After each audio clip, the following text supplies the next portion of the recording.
شرفنا على سائر الأمم برسالة من يختصهم من بين الأنام بجوامع الكلم وجواهر الحكم صلى الله تعالى عليه وعلى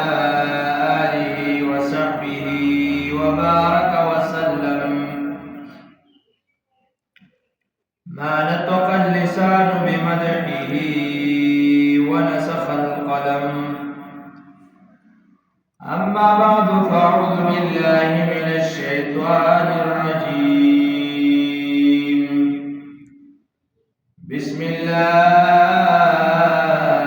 الرحمن الرحيم قال الله تبارك وتعالى في القرآن المجيد والفرقان الحميد ولله على الناس حج البيت من استطاع إليه سبيلا صدق الله العظيم. وقال النبي صلى الله عليه وسلم من مات ولم يحج حجة الإسلام في غير وجع حابس أو حجة ظاهرة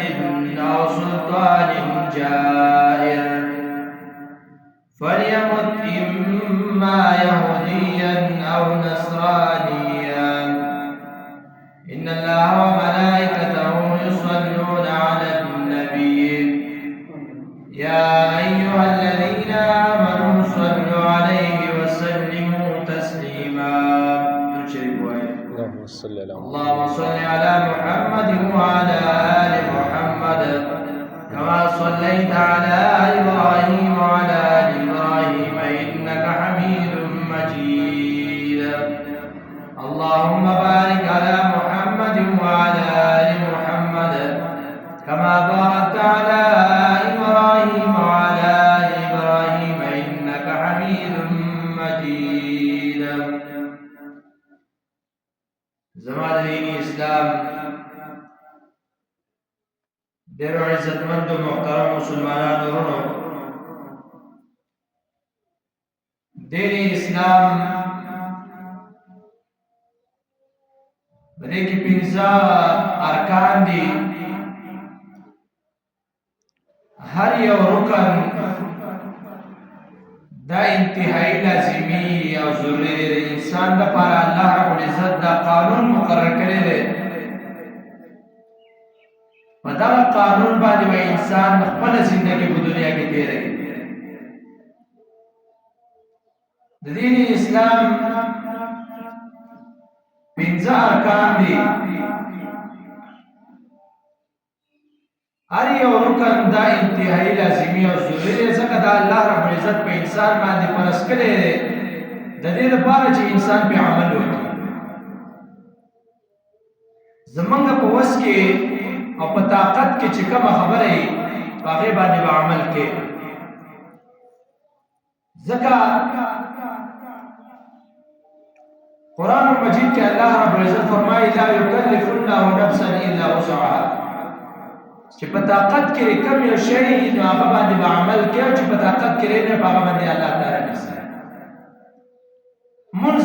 دا په انسان باندې فرض دی، په یو حالات کې هم منځ معاف نه دی. که سړی روغ وي، که بیمار وي، که په بستر باندې پروت وي، په هر حالت کې به منځ کې منځ په یو حالت کې معاف نه دی. دغه رنګې مختلف ارکان دي. روژه ده، زکات دی، دا په خپل ټیم باندې دي. دغه رنګې د اسلام یو رکن دا حج دی. حج د بیت الله شریف دا په انسانانو باندې الله رب العزت فرض کړی دی، په هغه انسان باندې چې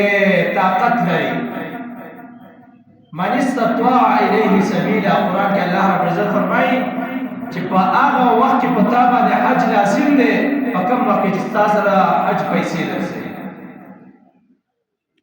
حج په چا باندې فرض دی؟ په کومه زنانه باندې په کوم نارینه باندې حج فرض دی دا مسله ده حج په هغه انسان په هغه بني آدم باندې فرض دی په هغه سړي باندې فرض دی کوم سړي سره چې دومره پیسې ورسره چې دا د داخله وکړي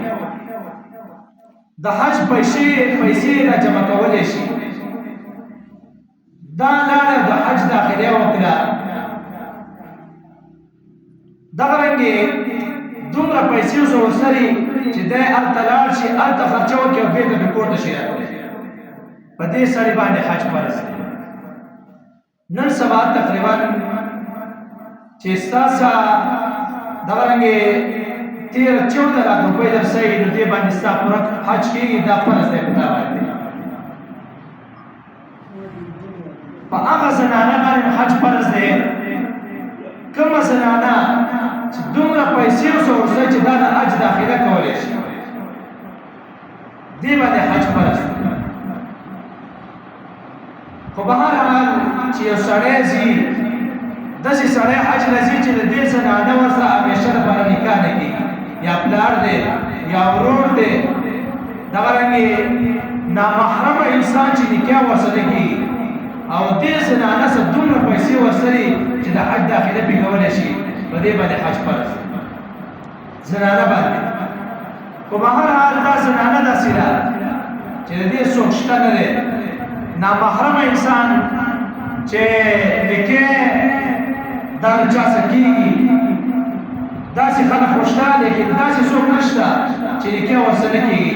نو دې زنانه باندې به هره حج فرض دی چې د دې څخه خپلې پیسې ورسوي د حج داخلې لپاره دومره پیسې سره نورې ورسوي چې هغه بل یو کس ده مطلب داسې کس ته داخله هغې نه وکړي چې هغه باندې حج فرض نه وي لیکن داسې نکاح دې زنانه نه کېږي یا ورور نه داخله وکړي پلار نه داخله وکړي دې له داخله وکړي او دې زنانه سره بیا د حج حج نو په دې زنانه باندې حج فرض دی به هر حال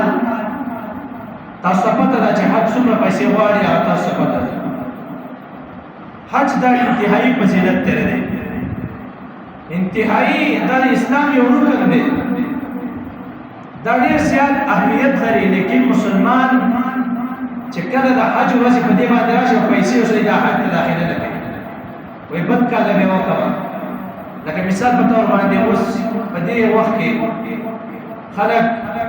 غنم خرڅ کړي دغه رنګې نور چې کوم اشیاء پرې پټي کړلې هغه خرڅ کړي او پیسې ورته وشي پته ورته لګي چې زما د تمباکو یا دغه رنګې نور اشیاء دا دومره پیسې کوي او دا حج ته داخله نه کوي یا تمباکوانې خرڅ کړي دي او پیسې ورته شوي دي او حج ته داخله نه کوي دا انتهایي ګناهګار سره دی په مسلمان باندې حج فرض شي نو هغې عمرې ته لاړ شي تاسو خیر یې که نه چې کله پې حج پیسې ورسوي 18-20 د دې نه څه سوا پیسې ورسوي دا عمرې نه لاړ چې حج نه نشي ماتولی هلکه دا ګناه ده تا باندې حج فرض دی حج ته لاړ شه عمره په تا باندې فرض نه ده عمره مه کوه لا چې حج باندې فرض دی هغه وکړه موږ عمره ته داخله وکړو په دې باندې به غاړه ختمه شي ته مسلمان یې پیغمبر علیه الصلاة والسلام فرمایي وای من مات ولم يحج حجة الاسلام یو سړی مړ شو او په دې باندې اسلام کې حج پر شوی او دا حج ونه کړ او بیا مړ شو او دلته څه عذر نشته پیسې ورسره دي تللی راتلی شي ټول هر څه برابر دی او دا بیا هم حج نه کوي نو پیغمبر علیه الصلاة والسلام فرمایي وای ماته یهودیا ام نصرانیه خو دا یهودي دی او نصراني ګوره دا انتهایي سخت حکم دی چې تا تمامه زندګي دا په اسلام کې تېره کړي منځونه دې کړي دي دغه رنګې نورې سختې دې تېرې کړي دي په یخنۍ کې او په ګرمۍ کې په هر حالت کې دې لمونځ کړی دی او په ستا ته دومره پیسې وشوې او ته د هغه باوجود هم حج نه کوې پیغمبر علیه الصلاة والسلام فرمایي ما ته یهودي او نصرانیه نو دا سړی یهودي هم دی او نصراني مطلب د اسلام نه ماسوا کوم بله هر دغه پاتې دا دومره سخت حکم دی دا رنګې عبدالله بن عمر سے فرمایي د عمر رضی الله تعالی عنہ زوی عبدالله سے فرمایي وای قرآن مجید کې الله رب العزت دا ذکر کړی دی چې ته موږ کوا ولا تكون من المشرکین اتر مشرکان نه مکه چې موږ نه کې پته لګي چې الله رب العزت فرمایي چې ته مشرک یې ته کافر یې چې ته موږ نه کې خل روح خل جوړې دا موجوده موږ نه کې ولا تكون من المشرکین الله فرمایي ته مشرکان نه مکه چې ته موږ نه کې دقرنګ عبد الله بن عمر سے فرمایي وي ته یو مسلمان یې تا باندې الله رب العزت پیسې نه درکړي او تا باندې حج فرض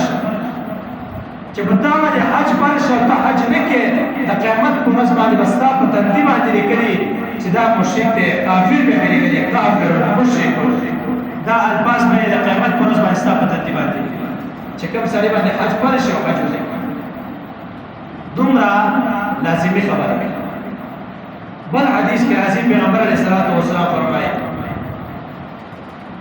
د بیت الله شریف حج چې کله انسان کوي حدیث کې راځي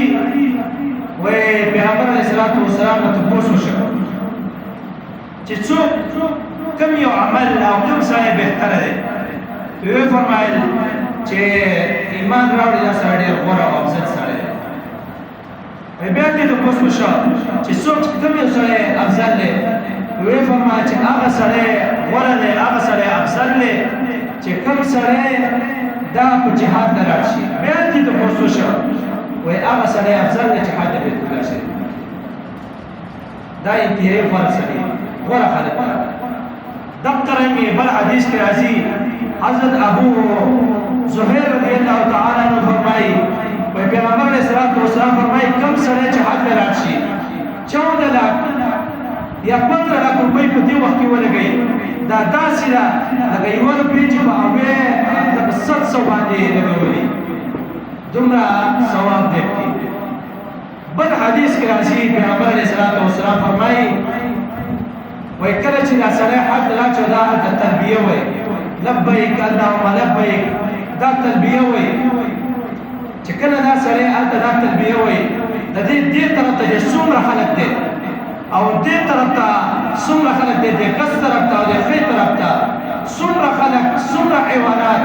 څومره اشیاء په دې طرف نه توسيږي دا ټول د دې لپاره د مغفرت دعاګانې کوي دا ټول د دې څخه تلبیه وای چې کله دا سره حج راځي الله ته تلبیه دا دومره غوړ عمل دی چې بچا باندې حج فرض او دا حج ولکې دا سره برکات دی موږ عمرونه زو لیکن حج نه کوو عمرونه خلک راځي او حج نه کوي دا انتهایی عظیم ګناه ده څلور کسان داسې دي چې الله رب العزت دا حج نه کوي یو د حج طریقه هغه تاسو ته چې کله سره سينو به هغه خپل علما یې هغه بیانې چې څنګه وسی احرام باندې کوم زیارت لري حج په درې قسمه باندې دی یو حج تمتع دی یو حج افراد دی یو حج قران دی زمونږ خلک چې کوم حج کوي دا حج تمتع دی دا نه چې ته عمره مو کې الته حج مو کې احرامونه کړل یو ځای وتړي لکه سره دې ځای راځي دلته با خپلوان کړه چې چا سره مروري هغه سره کوفلا شي دا غوښنه مور او پلار چې مخکې جنگونه کړي دي دا هغه سبادار چې روحتیا به وکړي دا غوښنه چا سره مروري هغه سره کوفلا شي دا غوښنه ګاونډیانو سره مرګر باندې به وګرځي چې دعاګانې کوي بیا پېښور ته لاړ شي هلته به د هغې ځای نه احرام وتړي بیا په هر ځای کې اعلانونه کوي هر طریقه تاسو بیانوي بهرحال حج د خپله طریقه د حج په درې قسمه باندې دی لیکن زمونږ خلک چې کوم حج کوي هغه د حج تمتع ویلی تمتع حج د عام حج دی چې کوم حج کې دا عمره په یو احرام باندې وشي او حج په بل احرام باندې وشي دا عام حج چې کله حج له یو سړی راشي او د چا سره مروري درته نو د دې حج نه کېږي یا په حرامو پیسو باندې کوي د څلورو کسانو حج الله رب العزت عمره الله رب العزت کوي یو هغه سړی چې کوم سړی د مور او پلار د خپلوانو سره مروري مور او پلار باندې ظلمونه کوي د دې سړی حج نه کوي اخري واقع ته بیانوم یو سړی تیر شوی یو ولی تیر شوی منصور نومې و حج نه کړي لیکن الله رب العزت یو حج نه قبول کړي وای د سړي ما حج کوو په مکه مکرمه کې یو بزرګ سړی و دې بزرګ سړي ته الله رب العزت الهام وکړ چې راځه دا منصور ته وایا چې ستا حج الله رب العزت نه قبول دا بزرګ دا ولي وایي چې ځکه نه معلومات وکړه چې د دې سړي نه څوک دی منصور څوک دی ما اعلان وکړ ځکه مکه مکرمه کې به خلک بابا کې دومره نه خلک به کم وایي ما اعلان وکړ چې منصور څوک دی وایي خلکو راته وایي چې دا خو یو ډېر ولي سړی دی وایي چې زه لاړم منصور سره میلاو شوم وایي دا انتهایي خوبصورته سړی و سپینه ږیره سپین لباس ډېر انتهایي خوبصورته سړی و وایي د حاجیانو خدمت مې کاوه دغرنګې دا کوم چې حاجیان راغلي د هغوی لپاره د اوبو انتظام د هر شي انتظام به ده کاوه وایي ما چې ده ته وکتل نو ما ده ته دا نه شوې چې ستا حج الله ربالعزت نه قبلوي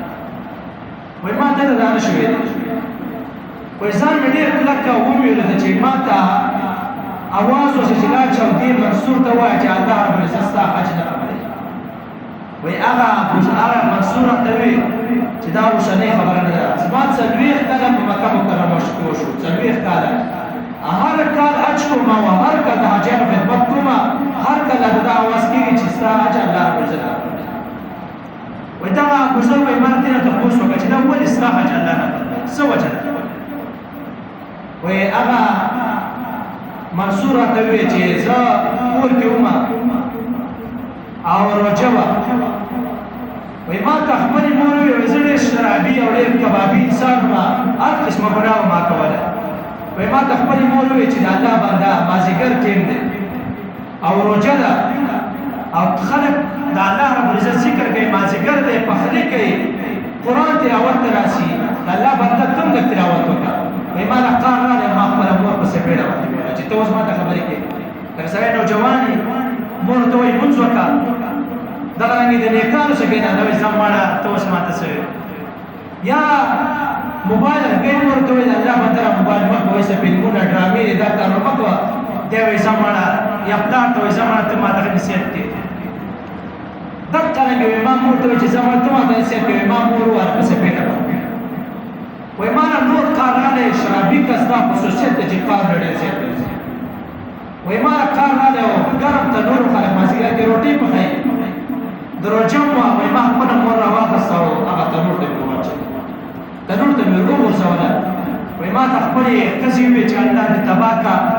مور دې وسېزله مور دې ختمه شوله مور دې مړه شو دا دې څه چل وکړه وایي ما چې کله په هوښ کې رالم وایي ما زما مور مړه وه مور مې سېزلی شوي وایي ما د ځان سره قصد وکړه چې د دې نه بعد به شراب نه څښم وایي رالم بیت الله شریف کې څه کېناستم دا مې 40 کال دی چې حج کوم اواز راته کېږي چې حج دې قبول نه دی په دې پته لګي چې د مور او پلار سم چې صله رحمي نه کوي نو د هغې سره حج نه قبلېږي وایي بیا راته وویل دغه منصور چې الله ربالعزت خو ما نه معاف کړي زما 40 کاله وشو خو لیکن ما له به مرګ راشي بیت الله کې به زه مړ شم بیت الله کې به ناست یم بیت الله کې به مړ شم لیکن الله ربالعزت به مې خامخا کوي ځکه زما خو یو الله دی بل الله خو مې نشته زما نه ګناه شوې دی انسان یم ګناه نه شوې ده الله به مې خامخا معاف کوي وایي غیبي اواز وروشه چې زه تا دومره کلکه توبه ویسته نو په یو 40 کال باندې د هغې حج کولی شم د هغه سړي حج هم نه قبلېږي چې د کوم سړي د مور او پلار سره نافرمانه دا یو سړی دویم سړی هغه دی د هغه زنانه چې کوم حرام خوري د هغې سړی حج هم نه قبلېږي حرامخور حج هم نه قبلېږي دغرنګې چې په غلطه طریقه باندې حج وکړي دمونه پرې واوړي یا حج یې ناقص شي مات شي پته ته ونه لګي د هغې سړی حج هم نه قبلېږي بهرحال دا څو کسانو د دې حجونه نه قبلېږي په چا باندې چې حج فرض یې هغه حج لاړ شي حج چې څوک ونه کړي نو دا به انتهایي تاسو ته ما وویل پیغمبر علیه الصلاة والسلام فرمایي ما ته یهودیه او نصرانیه خو دا سړی یهودي پرې خو نصراني پرې وایي دا زموږ د دین اسلام نه دی په تا باندې حج فرض دی ته حج نه کوي نو حج د فرض کېدو لپاره چې په سړي باندې حج فرض کېږي دا کله فرض کېږي دا هله فرض کېږي چې کله ستاسو دومره پیسې چې ته داخله وکړې ته بیا هلته لاړ شي او ته بېرته راشې په دې سړي باندې حج فرض دی نو دا روټۍ کوله پروګرامونه کول خلکو د باندې کپړې غسل چې ته دې ته سوچ کې نو نه به حج وکړي او دا رنګې یا به یهودي مړ شي یا به نو چې چا باندې حج باندې حج وکړي څو خبره مې تاسو مخ ته عرض کړې الله رب العزت دې څو